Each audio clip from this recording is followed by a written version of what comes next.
dalka Algeria waa dal madax bannaan waxa uu xad la wadaagaa dhowr wadal.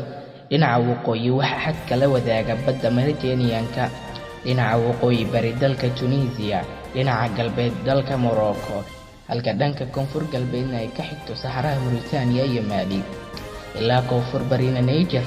dhanka bari waxa uu xad kala wadaagaa dalka Liibiya. Algeria waxa gumaysan jiray dalka Faransiiska, waxayna madax bannaanidoodii qaateen 3 Luulyo 1962.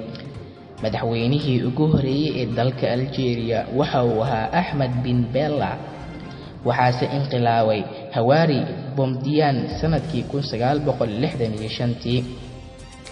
caasimadda dalka Algeria waxa la yiraahdaa Algiers. baaxadda dhulka Algeria waxa lagu qiyaasaa 2,381,741 kiiloomitir oo isku weeran.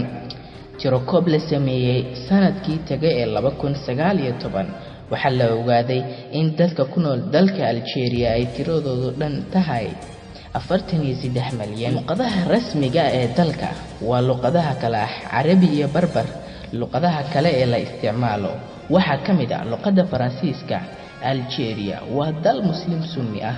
madaxweynaha Algeria waxaa lagu magacaabaa Abdelmadjid Tebboune, isla markaana waa qof u dhashay dalkaas. meelaha ugu caansan ee dalkan waxaa ka mid ah ama dhismooyinka qaar ee ugu caansan dalkan waxaa ka mid ah Roman Bath. sidoo kale waxaa jira dhismayaal qaar ah oo ku yaala dhinaca Saxaraha ama gobolka Saxaraha ee Jardia, waana dhismo caan ah wax lagu magacaabaa Mzab Valley.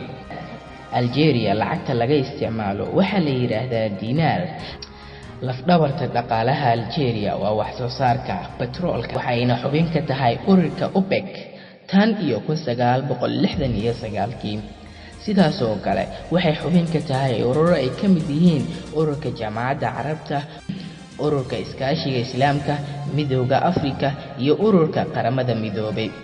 halkaas waxaan ku soo gabagabeynayaa fiidiyoogii maanta ee aan ugu talagalay inaan ku tabaahno ama aan ku cadeyno dalka muslimka ah ee Algeria. mahadsanidin. haddaad muuqaalka ka heshay ama muuqaaladan oo kale aad jeclaysatay, saar like si aan u ogaano qiimeynta ama heerka uu ka gaaray bulshada.